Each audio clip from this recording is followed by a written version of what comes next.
Good morning प्यारे विद्यार्थियों। आज हम पढ़ेंगे सिविक्स का पहला चैप्टर सत्ता की साझेदारी। तो मैं आपको बता देता हूं सबसे पहले कि सत्ता की साझेदारी का अर्थ क्या होता है।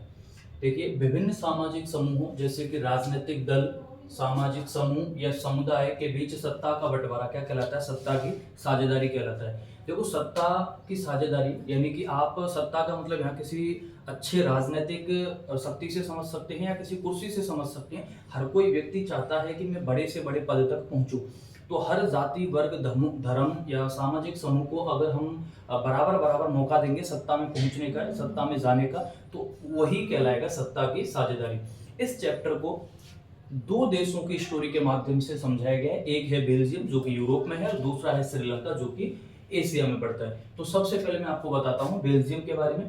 देखो, बेल्जियम एक यूरोप का छोटा सा देश है जिसकी राजधानी ब्रुसेल्स है, जिसकी जनसंख्या 1 करोड़ है। ठीक है बेटा, जिसकी राजधानी क्या है? ब्रुसेल्स है। उसकी जनसंख्या कितनी है? 1 करोड़ है। अब आगे जानते हैं इस बेल्जियम की जातीय स्थिति के बारे में कि यहाँ पर कौन कौन सी भाषा या जाति के लोग रहते हैं। तो चलिए जातीय स्थिति के बारे में जानते हैं।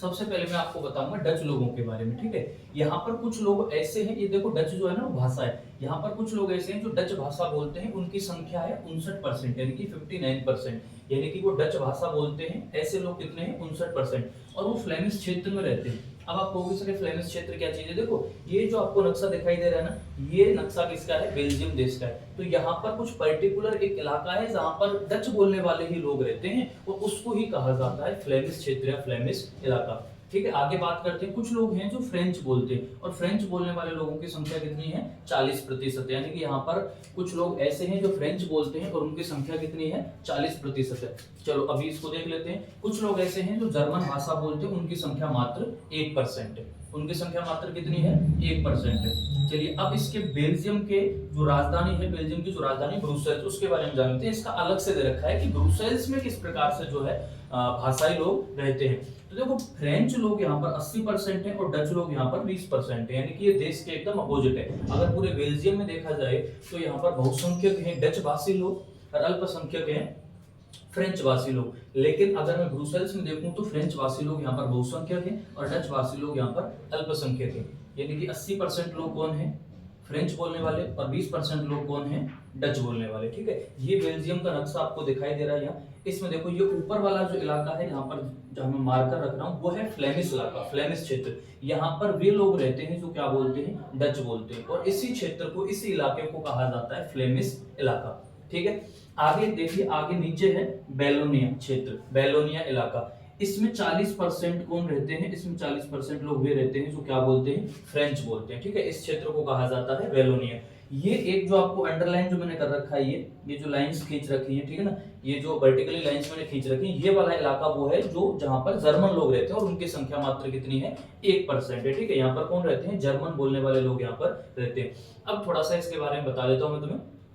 अगर मैं देखूं, कंपैरिजन करूं यहाँ पर फ्रेंच और डच बोलने वाले लोगों के बीच में, तो यहाँ पर हम देखेंगे कि जो डच भाषी लोग हैं, चाहे वो बहुसंख्यक हैं, लेकिन उनका विकास थोड़ा बाद में हुआ है। तुलनात्मक रूप से अगर मैं बात करूं तो यहाँ पर फ्रेंच भाषी लोग जो हैं वो ज्यादा ताकतवर है। देख लेते हैं पर तुलनात्मक रूप से फ्रेंच भाषी लोग ज्यादा समृद्ध और ताकतवर रहे हैं, यानी कि उनको शिक्षा और स्वास्थ्य जैसी सुविधाओं का लाभ पहले मिल गया है। तो उनका आर्थिक विकास डचों से पहले हो चुका है। डचों को इन चीजों का लाभ बहुत बाद में जाकर के मिला है। डच भाषी लोगों को इससे काफी नाराजगी थी और डच भाषी लोग इससे काफी नाराज भी रहते थे क्योंकि बहुसंख्यक थे, लेकिन कहीं ना कहीं समृद्ध नहीं थे और ताकतवर भी नहीं थे। ठीक है, ये इन दोनों के बीच में आप जो है तुलनात्मक रूप से अंतर कर सकते हो। चलिए अब बात करते हैं श्रीलंका की। श्रीलंका में क्या है? देखो, श्रीलंका की राजधानी कोलंबो है ना, जयवर्धनेपुरा भी आपको मिल जाएगी। इसकी जनसंख्या जो है 2 करोड़ है, यानी कि लगभग हरियाणा के बराबर है। ये अपने एशिया में पड़ता है, भारत के एकदम दक्षिण में है। ठीक है, एक द्वीपीय देश है।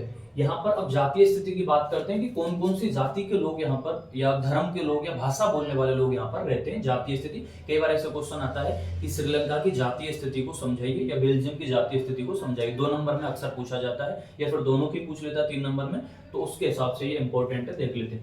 सिंहली 74%, यानी कि सिंहली भाषा है। सिंहली भाषा बोलने वाले लोग यहाँ पर कितने हैं? 74% है। जो लोग सिंहली भाषा बोलते हैं वो लोग बौद्ध धर्म को अपनाते हैं, यानी कि उनका धर्म कौन सा है? बौद्ध धर्म है। अब मैं आगे बात करता हूं तमिल लोगों की। कुछ लोग ऐसे हैं जो तमिल बोलते हैं। तो तमिल बोलने वाले लोगों की संख्या है विद्यार्थियों 18%। कितनी? 18%, ठीक है। 18% में भी थोड़ा सा यहाँ पर आपको ट्विस्ट देखने को मिलेगा। कुछ देखिए, इस 18 में से हम डिवाइडेशन करेंगे 13 और 5। 13% वे लोग हैं जो श्रीलंकाई तमिल हैं, यानी कि जो शुरू से ही श्रीलंका के थे, वे शुरू से ही श्रीलंका में रह रहे थे, उनके पूर्वज भी श्रीलंका के थे और वे भी श्रीलंका के हैं। ये 5% वे तमिल हैं जो भारतीय तमिल हैं, यानी कि उपनिवेशवाद के दौरान जब हम ब्रिटेन के गुलाम थे तो ब्रिटेन के लोग जो है बागानों में काम करने के लिए यहाँ से मजदूर ले जाते थे, और ऐसे जो श्रीलंका चले गए ऐसे लोग, तो उनके जो पूर्वज हैं, जिनके पूर्वजों ने वहां शादी वगैरह कर ली, वहीं सेटल हो गए, तो उनकी जो संतानें हैं वो कहलाते हैं भारतीय तमिल, और ऐसे लोगों की संख्या है 5%। तो टोटल तमिल है 18%, जिनमें से 13 श्रीलंकाई तमिल और 5% भारतीय तमिल। अब देख लेते हैं ये धर्म कौन सा अपनाते हैं। तो तमिल भाषी कुछ लोग मुस्लिम हैं और कुछ हिंदू हैं, यानी कि तमिलों में कुछ मुस्लिम भी हैं और कुछ लोग क्या हैं, हिंदू भी हैं, ठीक है। दोनों ही धर्मों को ये अपनाते हैं। अब मैं बात करता हूँ तमिल लोग कहाँ रहते हैं। तो तमिल लोग मुख्यतः उत्तर और पूर्वी प्रांतों में बसे हुए हैं, यानी कि जो श्रीलंका है, श्रीलंका का जो उत्तरी हिस्सा यानी कि जो इंडिया की साइड वाला हिस्सा है वहां, और एक पूर्वी साइड में, इन ज्यादातर इन प्रांतों में जो है हमारे जो भारतीय तमिल है वो बसे हुए हैं। आगे देखते हैं श्रीलंका की जनसंख्या में और किस किस का सबसे बड़ा रेशियो है।